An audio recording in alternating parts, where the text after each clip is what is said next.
안녕하세요. 커피하는 람지입니다. 여러분들은 감사노트를 써보신 적이 있으신가요?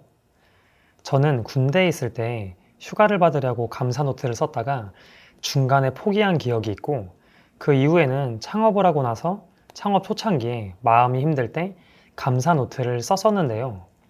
그러다가 최근에 와서 다시 감사노트를 매일은 아니지만 일주일에 두세 번 또는 유독 힘들었던 날에 감사노트를 쓰고 있습니다.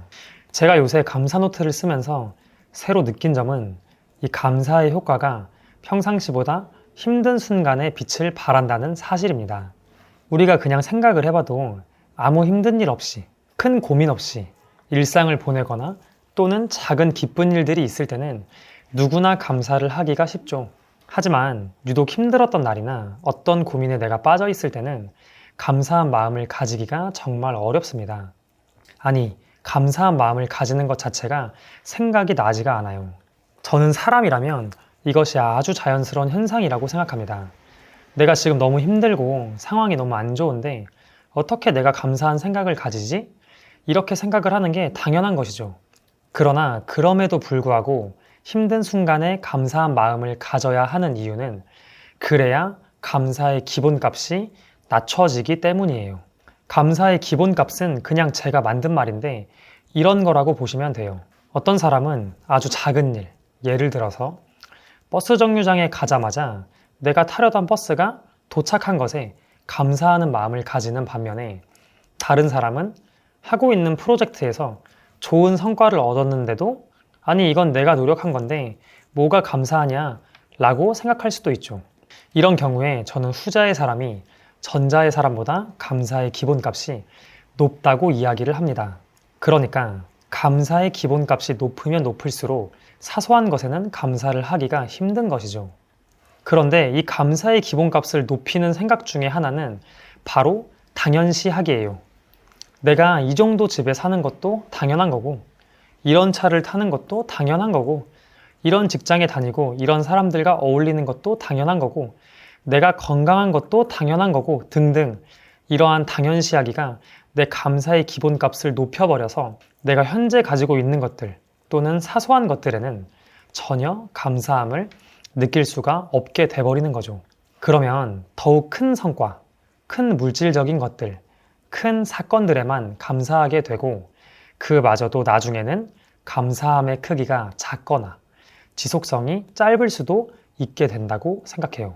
그런데 만약에 여러분이 아주 힘든 순간에도 감사함을 찾으려고 노력하고 그리고 감사한 것을 진짜 발견했다면 정말 기쁜 일이 있을 때는 더욱 감사함을 가지게 되고 사소한 것 하나하나에도 감사함을 느낄 수가 있게 된다고 생각해요.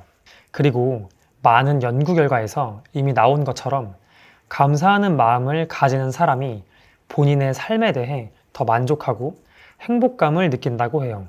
그리고 그러한 힘든 순간에도 감사한 마음을 가지는 사람은 그 상황을 보다 잘 헤쳐나갈 수 있다고 생각을 합니다. 그래서 저 역시도 정말 어렵지만 항상 감사하는 마음을 가지기 위해 노력하고 있습니다. 이거는 노력을 해야 한다고 생각해요.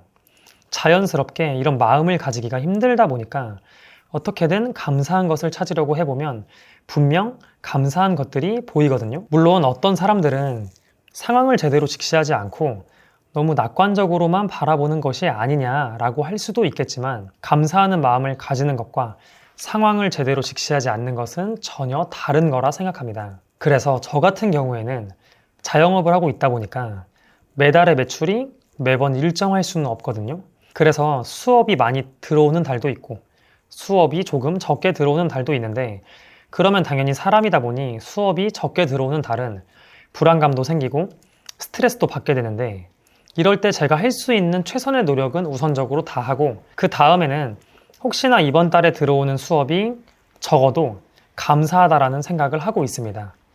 왜냐하면 다음 달에 스케줄이 조금 비게 되면 그때 휴식을 조금 취하며 에너지를 충전할 수도 있고 새로운 아이디어를 떠올리거나 그 아이디어를 시도할 수도 있기 때문이에요. 실제 이렇게 생각을 한 후 수업이 더 들어온 적도 있고, 그러면 또 그것에 감사하고, 그리고 들어오지 않고 실제로 그 다음 달에 수업이 널널했던 적들도 있거든요. 그러면 그때 생각했던 대로 휴식도 조금 취하고 새로운 것들도 배우고 독서도 하며 아이디어를 떠올리기도 했어요.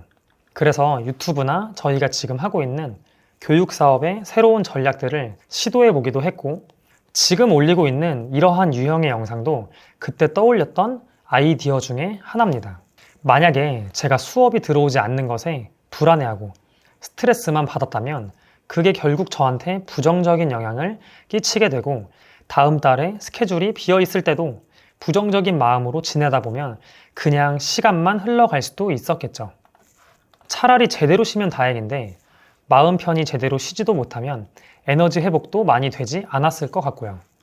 그리고 이렇게 힘든 상황에서 감사한 것들을 찾다 보니 아까 말한 대로 사소한 것들, 그리고 정말 기쁜 일들에 더욱 감사하는 마음이 생기더라고요.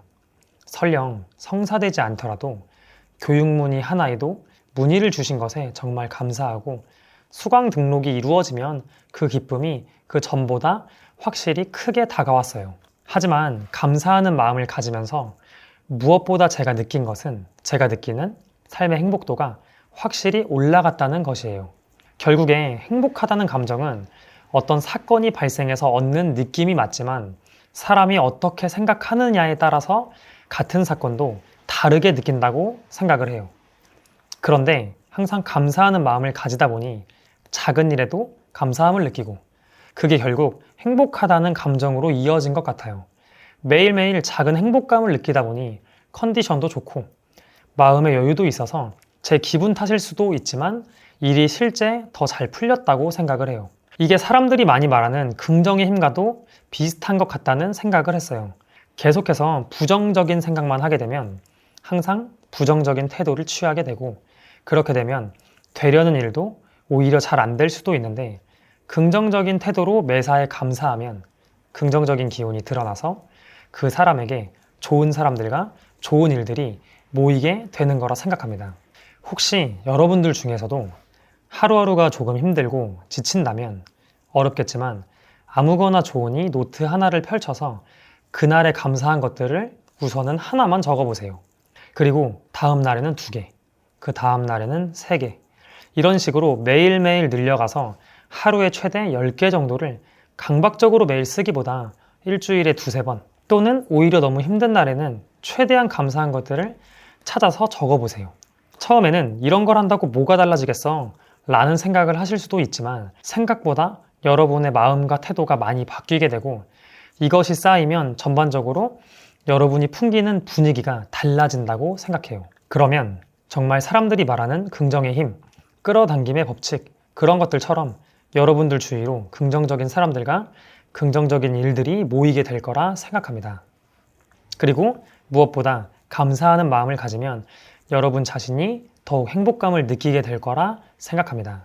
여러분은 어떻게 생각하시나요? 또는 여러분만의 감사하는 삶에 대한 경험이 있으시다면 댓글로 여러분의 소중한 경험을 공유해 주세요. 그러면 오늘도 시청해 주셔서 감사합니다.